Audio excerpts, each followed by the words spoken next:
બનાસકાંઠા લોકસભા ચૂંટણીમાં કોંગ્રેસના ઉમેદવાર ગેનીબેન ઠાકોરનો ભવ્ય વિજય થતા વિજય સર્કસ નીકળ્યો। લોકસભાની ચૂંટણીનું આજે પરિણામ જાહેર થતા કભી ખુશી કભી ગમનો માહોલ સર્જાયો હતો। ગુજરાતમાં લોકસભાની ચૂંટણીમાં ભારતીય જનતા પાર્ટી દ્વારા 26 સીટોમાંથી 25 સીટ વિજય મેળવ્યો છે અને બનાસકાંઠા કોંગ્રેસના ઉમેદવાર ગેનીબેન ઠાકોરે ભાજપની હેટ્રિકને અટકાવી વિજય બનાવ્યા હતા। ત્યારે કોંગ્રેસના ઉમેદવાર ગેનીબેન ઠાકોરનો ભવ્ય વિજય થતા પાલનપુરથી નડેશ્વરી માતાના મંદિર સુધી વિજય સર્કસ નીકળ્યો હતો। જે વિજય સર્કસ ડીસા પહોંચતા દીપક હોટલ પાસે કોંગ્રેસના હોદ્દેદારો અને કાર્યકર્તાઓ દ્વારા બાબા સાહેબ આંબેડકરની પ્રતિમાને ફૂલહાર અર્પણ કરી ફટાકડા ફોડી આતશબાજી કરી ખુશી વ્યક્ત કરાઈ હતી।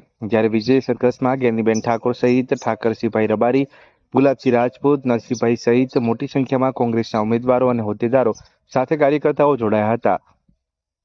જ્યારે ડીસા તાલુકા કોંગ્રેસ પ્રમુખ મુકેશભાઈ સોલંકી સહિત પ્રકાશચંદ્ર ભરતિયા, અશ્વિનભાઈ પરમાર, દીપકભાઈ પટેલ, દેવુસિંહ વાઘેલા સાથે કોંગ્રેસના કાર્યકર્તાઓ દ્વારા ગેનીબેન ઠાકોરનું ભવ્ય સ્વાગત સાથે સન્માન કરવામાં આવ્યું હતું અને બનાસકાંઠા જિલ્લાની જનતાએ ગેનીબેન ઠાકોરનું મામેરું ભરવા બદલ મતદારોનો આભાર વ્યક્ત કર્યો હતો।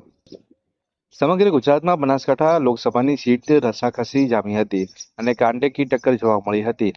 બનાસની બેન ગેનીબેન ઠાકોર અને બનાસની દીકરી રેખાબેન ચૌધરી વચ્ચે ખરાખરીનો જંગ જામ્યો હતો, જેમાં અંતે કોંગ્રેસના ઉમેદવાર ગેનીબેન ઠાકોરનો 30,000 મતોથી ભવ્ય વિજય થતા કોંગ્રેસે ગુજરાતમાં ખાતું ખોલાવ્યું હતું। જ્યારે લોકસભામાં ઉમેદવાર ગેનીબેન ઠાકોરનો ભવ્ય વિજય થતો શુભેચ્છાઓ અને અભિનંદનની વર્ષા થઈ હતી।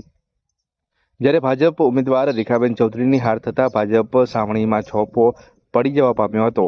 કોંગ્રેસના ઉમેદવાર ગેનીબેન ઠાકોરના વિજય સર્કસને અનુલક્ષીને ડીસા ડીવાયએસપી સહિત ઉત્તર દક્ષિણ પોલીસ દ્વારા કડક પોલીસ બંદોબસ્ત ગોઠવી દેવામાં આવ્યો હતો।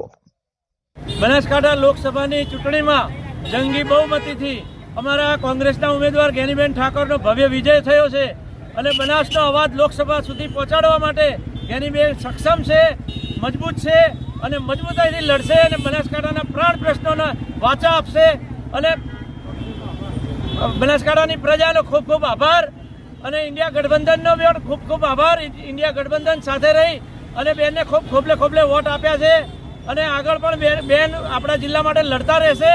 બનાસની બેન, બનાસની બેન।